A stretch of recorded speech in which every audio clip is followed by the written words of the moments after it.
Anyway, all right. So last week, since we were able to take the weekend off from doing this show and from doing Limit Break Radio, it was really nice because we got a great chance to relax, visit. Some people got to visit with family. Yep. I did not. I spent the entirety of my weekend going through and watching Mystery Science Theater 3000. So the new one, the new revived version of Mystery Science Theater 3000 officially hit Netflix the last week. It would have been last week, and which allowed the series to get to its 200th episode. That's right. And so you. Out of all of the fucking trivia that you know, and the thing is I am a old school MST3K fan. If you guys didn't notice, the shirt that I'm wearing, yes, while it is covered in tons of holes and it is really, really old, God, you are a scrub. It is an original. It is an original Mystery Science Theater 3000 fan club T-shirt. There's not that many of them. I still have my fan club card. That's how old the show is. It had a fan club. It did. It had. Do you remember fan club? Oh my God! Had a write-in fan club that you sent, like a letter to a PO box, and you would get some stuff. I was a member of the James Bond fan club. Were you? Wow, I was. Fucking. What? I was a huge James Bond fan. Like when GoldenEye came out, that movie changed my life. Wow. Pierce Brosnan? Yeah, well, that was my first Bond movie. Oh my God! 6-year-old my respect me for you just plummeted so far. Oh, come on! What GoldenEye was great? 6? Yeah. Okay. So 1995 when it came out. All right. So if we're sharing fan club stories, I'm actually a member of the fan club. I'm not a fucking dork, so I'm not part of any fan clubs. I don't believe that. Shut the fuck up. Fucking believe your that. anime wall scrolls that you have on your fucking wall speak otherwise. Except I was not part of a fan club. It may not be a part of. It's not a part of a fan club, but it just speaks to how much of a fucking dork you are. I'm not fan club dork though. Beanie Baby fan club, and they gave me a free Beanie Baby. Stop, Nika, stop talking. That was the best. Nika, you're not helping. Chris, free Beanie Babies. It was awesome. I don't believe for 1 second that you have never been officially part of a fan club before. Chris had to be a Nintendo Power subscriber until 2002. That's accurate. That's a fan club. I've actually written to Nintendo Power before. It's not a fan club. It's a magazine. Nintendo Power is a magazine subscription. I agree, but I think that's still a fan club. Yeah, sure. They ran that magazine like a fan club. If you wait, stop, no. I was part of the Burger King fan club. That I believe. Remember the fucking Planeteer Burger King mascots? The guy with the chair and the guy with the chair, the wheelchair. What? The guy, the wheelchair. The guy with the chair. You want to know why I believe that? Because the other day we had to stop in and get a Fruit Loop shake for him. Oh my God! Burger King has a Fruit Loop flavored shake. Oh, that sounds good. It tastes like cereal. Hang on. Does it? Is it good? It's actually really good. It's a lot better than that stupid unicorn. Wait, friend. And you really want us to stop calling you fat on this show? Wait. If you want it, hang on. No, new rule. If you want us to stop calling you fat, you need to stop doing the fattest things on earth.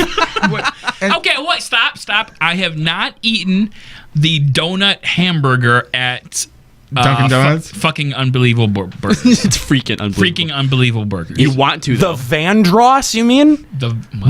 Would you eat it if it was offered to you? It's the Luther Vandross burger. You would eat it if it was offered to you. Actually, I want to try it. I gotta try it, but I would only get mustard and Chris, to be fair, cheese. I would eat that too. I would try it. It's an experience. I ate the at KFC that burger that was just like 2 chicken patties. The Double Down? Yeah. I ate the holy shit at Taco Bell. That's the fried chicken shell taco at Taco Bell. That was delicious. How are these two still alive? But it comes with like a bunch of vegetables inside of it. I'm like, you can ask for no vegetables. But then there's nothing inside of it. I'd have to get it with like meat and just cheese. A chicken. The shell is meat. Well, more meat. All right, wait a minute. So you had the Fruit Loops shake. Yeah, it's just a milkshake. Was it just Blue Moon ice cream? No, it was vanilla ice cream with they like actually grind up Fruit Loops in it. Oh, because Blue Moon ice cream is just Fruit Loops flavored, and if you've been trying to point out what that flavor is for the past 20 years, like I had, that's what it is. Well, I've clearly lost control of this. You have. It's now a conversation about fan clubs and fat people. No, there's no way that Blue Moon is Fruit Loops. I refuse to believe that. Blue Moon ice cream is Fruit Loops. I'm pretty sure Blue Moon is just like vanilla. What? Oh wait, no, I'm thinking of Superman. Again, what? No, the yellow is the vanilla. The yellow is vanilla. Yes, Yeah, okay. yes, that's correct. But no, Blue Moon ice cream is Fruit Loops flavored. No. Eat it. I refuse to believe that. Now I have to go out and try it on the way home from work today. From work today. This is work. Okay, can we Can we get back to it? I can't believe that I'm saying this, but can we talk about Mystery Science Theater? Hold on. Can we go and refer back to what our glorious host Nate said today in our host chat? Which was... Oh yeah, I actually wanted to preface this with this discussion with what was said today. I have a tangent after you say that. Okay. So this morning he warns us all in our LBR host chat. He's like, I hope you guys are ready because for the first time ever, you are going to witness me express joy on the show. And now what me and Callie are doing are expressing joy on the show. So this topic today for our final countercast is joy. And eating things that make us fat is joy. Make you fat. Oh, well, gosh. we're talking I about don't get ice fat cream. from it. You don't get fat from ice Does cream? he look fat to you? Well, he might just not eat very much. I eat a lot of ice cream. I eat an unreasonable amount of I ice didn't cream. know that. I didn't know that. Now you hate him more, right? Well, yeah, well, I'm already at like the threshold. You can only hate someone so much. okay. The hate has hit critical See, mass. I thought that my respect was at rock bottom, but when I found out he was part of a James Bond fan club because of GoldenEye changing his life, When he was 6, It come went on, lower. that's not fair to hold that over him. All Nika, right. kids are stupid, okay? So anyway, Mystery Science Theater 3000. Yeah. Oh, right. right. Yeah. So I have obviously been a fan of the show for a long, long time, and I have to be honest. Even though I supported it on Kickstarter, and even though I was really, really pumped about the series coming back, I was also really nervous about it too, because I was such a big fan. Like I was such a fan of the original, and because the thing is that we're living in a really big nostalgia culture, right? Like everything is so steeped in nostalgia and overdosed on nostalgia that when one of these revivals happens, I there's a part of me that is like waiting for the shitty shoe to drop. And so I went into the new Mystery Science Theater 3000 very skeptical. I liked most of the people that they had involved with the show. Yep. On the new one. Look, I've got to say, I've looked for many reasons to be critical about the show. I really can't find any. I genuinely can't find any. This is like one of the very few times that something has been brought back, and it's not that it's better. It's that it's like as good as what I remembered. Yeah. And then the jokes are even, they're even current and more up to date. So it's an easier thing to kind of share with your friends. And that helps so much. Like, I remember at the end of the first episode, they kind of make a joke about being on Netflix and ratings not applying. Right. And it's They like, do that's, that- they that's do that a current few and it times. makes sense. Yeah. Okay, so let's back up for 2 hot seconds. For those of us who were completely clueless, who've never even heard of this before, Yeah. Wow. I've never You do a watched really this good before. job of ignoring Nate then. That's the only reason I know what it is. Okay, Teach me, I've heard master. the name. When was it on the air, and what was the premise? And what was the target audience? 1990s, right? okay, Late 90s? so all right. So here's what makes Mystery Science Theater 3000 so amazing as a show is that it is probably the single most unlikely show to ever be put on television. It starred mostly Midwestern comedians that no one had really heard of, and it was made in Minnesota. It wasn't made in Hollywood or in a soundstage. And you can tell. Yeah, and it was this. So it was the show that started on KTMA, which is it's not quite public access, but it was super low budget TV station. And KTMA had this library of movies that they just used to play overnight, and all of them were fucking terrible. And Like Manos, the Hands of Fate. right, and so a comedian by the name of Joel Hodgson, he basically started working at the TV station, and he had a bit of a career. He had done some, late night stuff and done some stand-up tours, but he was a prop comic, and he had started building these puppets to kind of, do a DIY television show. And, come to KTMA, find out that they have this big tape library, and he kind of like merged the two ideas. I think originally he wanted to start off with like a funnier than average kids show, but when he got there, they were like, well, we need to do something with these movies too. And so that's kind of how Mystery Science Theater 3000 as a concept, was born. Now remember, Nika's dumb, so you have to explain it to her like she's a 3-year-old, because she still doesn't know. Are you following what it is? This Yes, is just I'm how it was following. created. Okay.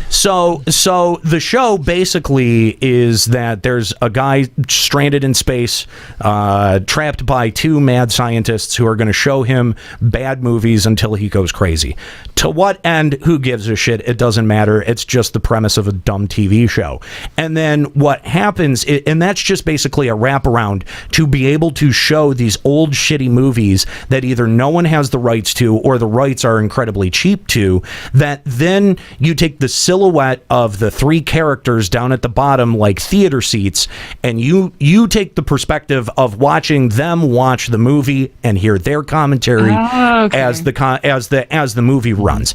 So it was, it started this like it didn't start this, but interesting idea. It sort of ran off the same premise that if you've ever been to a live showing of Rocky Horror Picture Show, that sort of runs off the same premise. Shadow casting, right? And there are certain beats like anytime someone says Janet, what's the response? Does anyone know? You guys remember? The Rocky Horror Picture Show? Yeah. I've seen that movie once. Wait, isn't Janice the slut or something? Yeah. Yeah, that's what it is. Janet's the slut. Yeah. So everyone just yells out slut. Slut. Oh. Yeah, during the wedding scene, you throw the rice. Like there's props and stuff involved, but there's audience participation. And it's kind of grown a little bit out of that idea. And so this show started on KTMA in 1988. And ran, I think there were 24 KTMA episodes. And then they sent it as a pilot. They sent sort of the best of what they had come up with, much like how we did for Final Encountercast. They had taken their best material and sent it off to this new cable channel called the Comedy Channel. The Comedy Channel had started a couple of years earlier, and they didn't have much original programming, but they were starting to look for new original programming, and they needed to eat up hours. And so they saw a 2-hour block of original programming, and that looked really appealing to them because they just didn't have that much to put on the air. Were they doing the skits at this point too? They were doing the skits. Okay. Yeah, the skits were always a built-in part of the show, they have like an invention exchange at the beginning. Because again, Joel was a prop comic, and so that was his way of, hey, here's this prop that I had designed for my stand-up act, and either it didn't work or it wouldn't work on stage, and that's what he relied on to do a lot of those invention exchange gags. So was the original show aimed at kids or teenagers or adult? What was it aimed at? All 3. Everyone. It was one of those where the jokes were so smart that adults got it, but the premise was so self-aware and silly that kids were really gravitated to it as well. Because I found it when I was very, very young. I mean, I was like, maybe 7 or 8 years old when I had been exposed to it the first time. And the thing is it was one of the few things that I loved that I could also see that my dad got something out of. One Right? of the segments they occasionally do too is they read letters from people. Right. And now that I think about it, all the letters in the episodes that I saw were all from kids. Exactly. Yeah. And it was there wasn't a lot. My dad, I wouldn't say he's like a reserved guy. He's got a quirky sense of humor, and so as soon as my dark and angry sense of humor started to develop, it really kind of diverged from him a little bit. He's a bit more of an optimist, whereas I'm a pessimist. But Mystery Science Theater 3000 was, I think, the first time as a kid where I was like, oh, I love this, but my dad also enjoys sitting down and watching it with me. I could never get him to do that with like Ren and Stimpy or you know, with Doug or other things that I liked, but this was one where he got something out of it. You know what I mean? Where I think younger parents have that experience with things like SpongeBob. You know what I mean? Like I think you know, parents our age now you know, can sit down with a Teen Titans or a SpongeBob or you know, Phineas and Ferb. That's a great one. I'll speak for Callie on this one, My Little Pony. But you know, the thing is that you know, you can get something out of it, and I think that that's a really important thing for a kid, is that to have a common connection point with their parents. And Mystery Science Theater 3000 was that for me growing up. And the you know, one of the cool things about, you know, the way that show was made from a production and a technical level is that it was kit bashing, and that's the technique of taking random model kits, right? Like different model cars or Gundams or whatever, and just taking different pieces and throwing them together. And there was an element of that with the puppets, the bots from the show. And Tom Servo. Tom Servo's head is a gumball machine. His body is a bank. His arms were from a Mr. Mooney doll. His hover skirt was a upside down bowl with train pieces glued to it. Crow, his hairnet, his hair thing, the head net is a lacrosse mask. His beak is a bowling pin. His eye socket is a soap dish. His body is Tupperware. His arms are like these things, right? Like they're like mic arms, or lamp arms. They're actually technically lamp arms. But and that was one of the things that me and my dad really liked to do growing up, is that we would make replicas of the bots in my garage. Have any in that storage unit that you have? I don't. Here's what happened to my bots. So I had to improvise on some key pieces. Crow fell apart. His body, the Tupperware that I used was so brittle over time that it just shattered around where the neck gets drilled through, and I ended up just having to throw him out. He also couldn't support, like, the trays that I used for his shoulders couldn't support his arms, so those also broke. Tom Servo I had ended up making mostly out of duct work, and because I couldn't find the bank, but I definitely found the head, and I was able to even make the head articulated, like it could move and the mouth could move. I ended up giving that to an ex-girlfriend. I ended up giving that because she was a big fan, and you know, we ended up breaking up months later, and that's one of the only gifts that I have ever regretted giving. To be honest with you, I wish I still had that before. I've had that happen. But as all of me nerding out about this, you can clearly tell I was a really, really big fan. I don't know if I've seen Joy yet, though. Can you smile for the stream? Shut up. But the thing is that, you know, for as much love and respect as I had for the old version of the show, this new version is unbelievably good.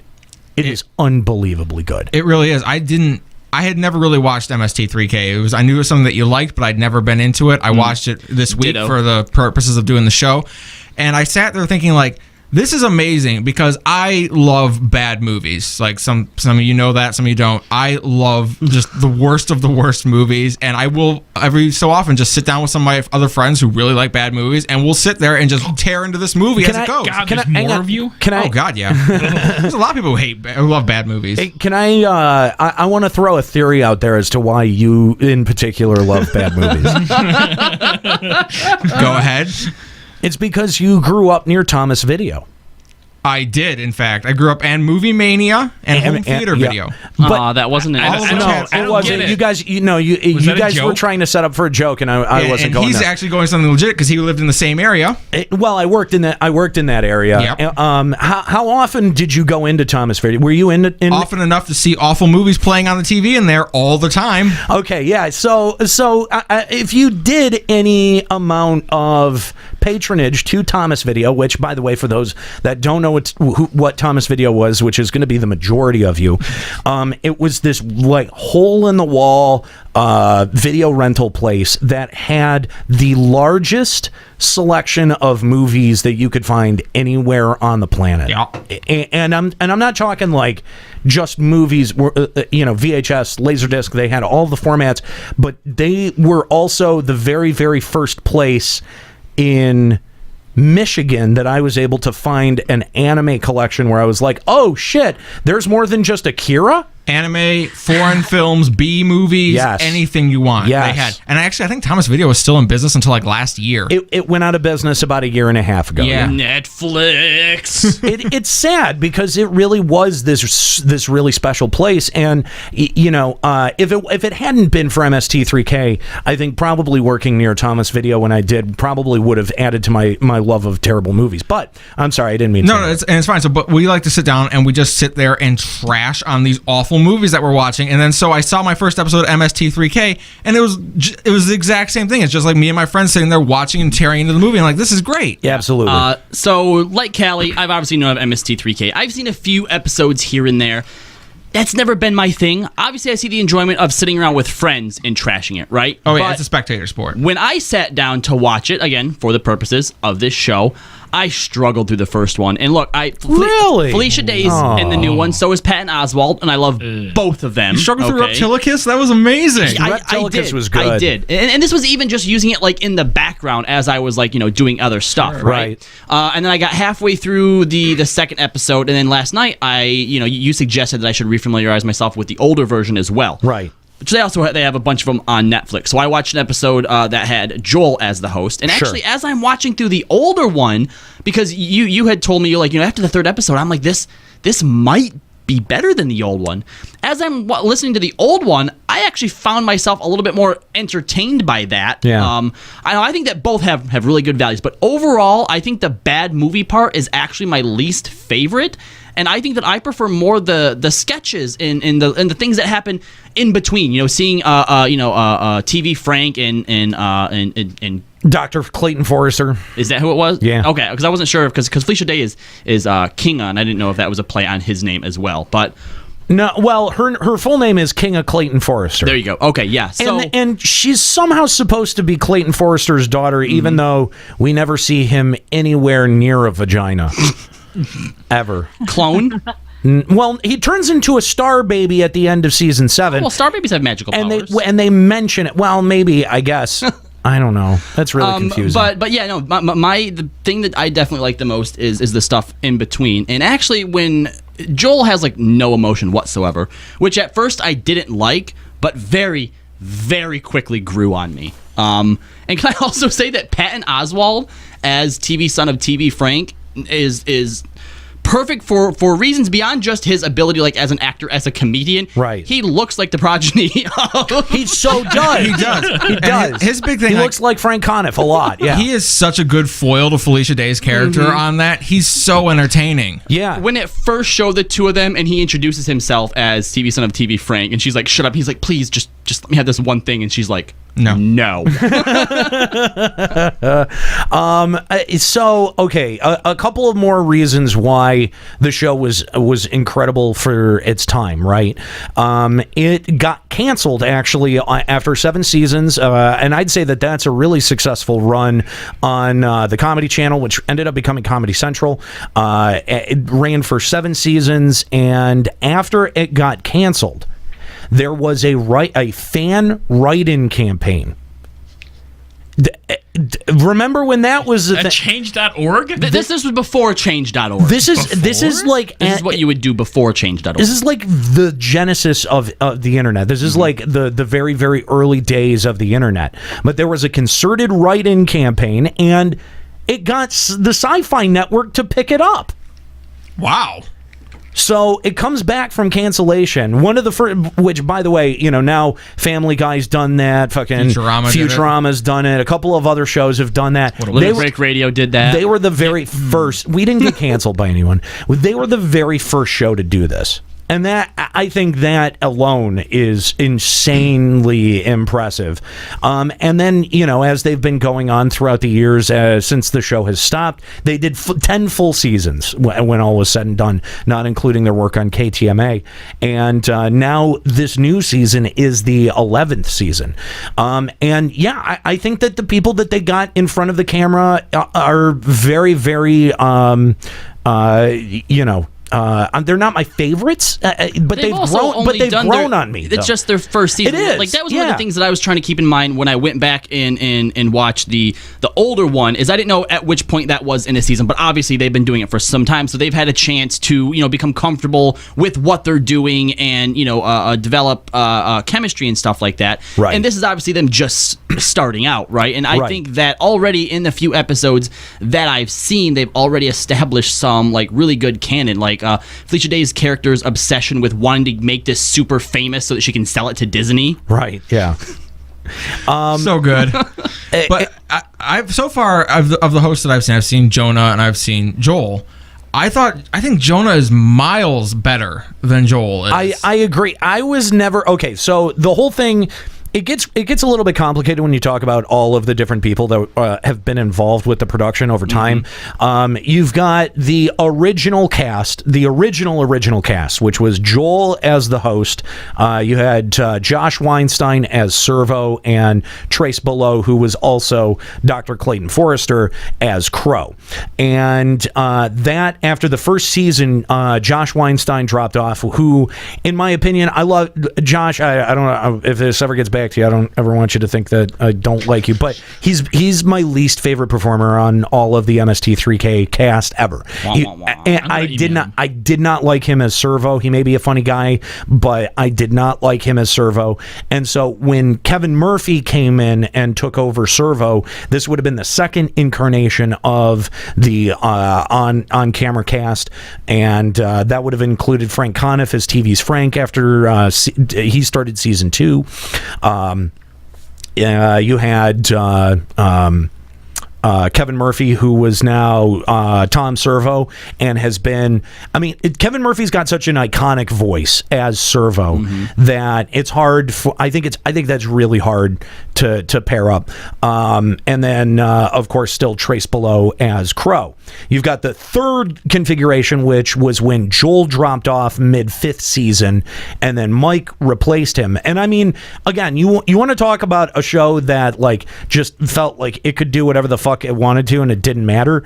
It was like this was like season 5, episode number, I think, 15 that Joel dropped, and Mike just went in there. He was the lead writer on the show up until then. He was not, he just sort of stepped into the host role. It is crazy to think about. Like literally, like, your lead host just quit in the middle of a season, and you just keep going. Right, exactly. But Joel was also the creator. Like, he was sort of the heart and soul of the entire thing, and he decided he didn't want to do it anymore, and they just kept it going, and it was still just as fucking good. Well, I was gonna say, I mean, given the premise of it, they take a guy and they put him into an experiment. Oh, guess what? He died. Let's go find a new one. And so you've got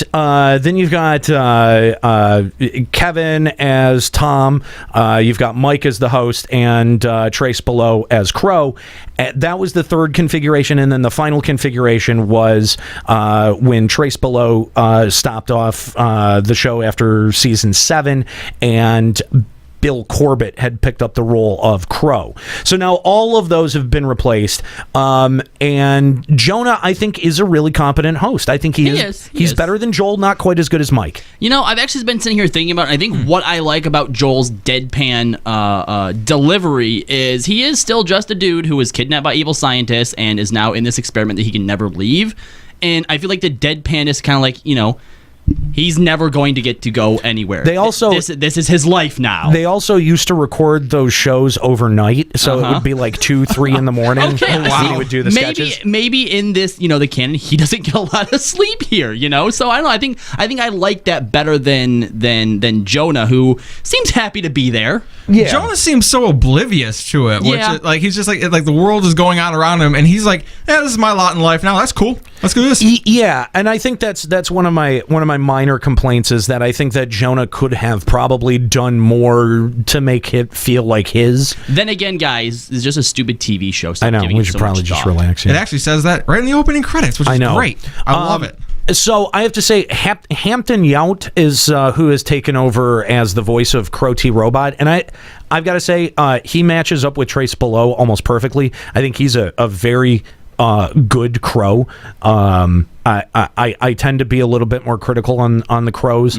I still think I like Bill Corbett more because the way that Bill would get frustrated with movies, I think was way funnier. And then you also have Baron Vaughn, who is now the new voice of Tom Servo. He's really the only one where I'm like, well, prior to this, you said it was the same guy as Tom Servo from its inception, right? no, from season 2 to season 10, it was the same guy. But still. And that's a long time. That's a lot. Long time, yeah. But I think the problem is that the three voices, Jonah's and Hampton's and Barron's, they're all very similar to each other, and so it gets very difficult to tell who's talking. Yeah, and I have a hard time. Like I always know it's Jonah when he's speaking, but either of the two robots, I have a hard time differentiating which one's talking. Now, and the thing is I was not the biggest fan of Jonah Ray from The Nerdist. I've got to say, when he was on The Nerdist, I was not that big of a fan of him. But he's definitely won my heart with this. I think that he did a phenomenal job with this. Patton Oswalt, obviously, fantastic. So good. Felicia Day, I had my concerns initially, but she did very, very well. And I think that, a lot of this comes down to the writing staff. When they did this originally, it was mostly the performers, and then they had, some additional writers on there as well. But I mean, coming back for the revival, we've got the lead writer, first of all, is Elliot Kalan, who is, if you don't know him, he was the lead writer for The Daily Show in the mid-2000s. So you've got a huge pedigree coming in with Elliot. A lot of these people have like some really good shows. Oh, yeah. Dan Harmon, who is, if you don't know who Dan Harmon is, if I have to explain who the fuck Dan Harmon is Nate at this will point. hate fat. I know who Dan Harmon is. Do you? Yeah, because you Rick made and us Morty watch. show. That's correct. Yeah. And also because you made us watch the Harmon. Yeah, that's right. Joel McHale, obviously from The Soup, as well as Community. He even does a cameo on the show. So does Mark Hamill. Mark Hamill. Pretty early on, actually. And Seinfeld. Neil Patrick Harris also doing a cameo there. Justin Roiland, also from Rick and Morty. One of the original writers they brought back, Paul Chaplin. He also makes a brief cameo as one of the observers that he did in the first run of the show. Rob Schrab, who was the co-creator of the Sarah Silverman program and also the co-creator of Monster House. Dana Gould, Nell Scoville. I mean, just like tons of impressive comedy chops here with this revival. And I've got to say, it shows. It shows. At first, my reaction to watching the first episode, the jokes felt a little over eager. Like I felt like they weren't letting the movie breathe enough. Yeah, there was a couple times where I was like, shut up and let the movie play for a moment. See, I felt like with the new one, I think the jokes that I like the most are when they're yes, relevant to current pop culture, right? The Walking Dead, the Game of Thrones ones, right? But they were all just really quick, like, oh, just one line here, one line here, one line here. Just little comments that most of the time I just in one ear out the other ear. Whereas with the old one, they had a lot more back and forth between each other and like built on each other's jokes, which I think is a lot more entertaining. That actually, I think they became aware of that somewhere after the 4th or 5th episode, okay. And they definitely do some course correction on there because again, that was my first. Yeah, is that there was a lot of stuff being thrown at the screen, but not a lot of interplay. Yeah, and I think that they definitely got a feel for it somewhere mid-season. Yeah. But it's a tough thing. I mean, that's a tough balance to strike. When do you shut up and let the natural comedy play from the movie? Because there is that was an element of the original that if you go and you saw the very first season or the KTMA season, the jokes are very scant. There's way more movies than there's way more of the movie than there is jokes, and so I felt like at least for the first couple of episodes it was a bit of the other way around, that they overwrote for it, but that they were able to kind of course correct that after after giving it a couple of tries. And the writing process for something like this is actually a really interesting process, because you've got to sit down and watch this movie 5, 6, 7, 8 times and not commit suicide. And someone's got to be sitting there, either acting as a stenographer or recording it, and then somebody's got to go through it and time code it.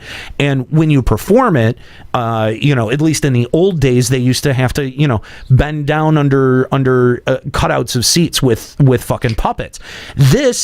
In this go round, it's kind of cool because they're starting to play with CGI effects while they're in the actual theater itself, and it allows for a lot more visual gags, like you see Tom Servo flying now. Exactly, but I can only do it in the theater. You can, exactly, and it's cute little shit like that I just, I love it. I think that what they've done here is remarkable in being able to capture the same spirit of the original show and still make it relevant, funny, biting, and awesome. Wow, same stuff they did with Power Rangers. Well, no, but it's really hard to remake something and have it be, well received. It's even harder to remake something that's a cult classic and have it be, well received, because the people who are fans of things that are cult classics are so hardcore into it. Like, you can name off the cast and when they swap out. Yeah. So for you to come back and say, no, this remake's really good. Well, and actually, this is more a continuation, and I think that's something that, not just here, but in Hollywood overall, is what they're starting to do. I feel like we're starting to get away from the reboot/remakes, and they're starting to do them more as continuations now, which doesn't necessarily help in a lot of cases. But I think in some, it does. Some of the movies that they do in this round of movies are maybe some of my favorite ever in MST3K history. I was looking through the new list because I wanted to pick a couple to watch before the show today, and I saw Avalanche on there, and I'm like, that's a movie I've actually seen. Get the fuck out of here. How would you off this train we're on? How would you have actually seen Avalanche? I saw that movie when I was 17 years old in film class. We didn't see it for film class.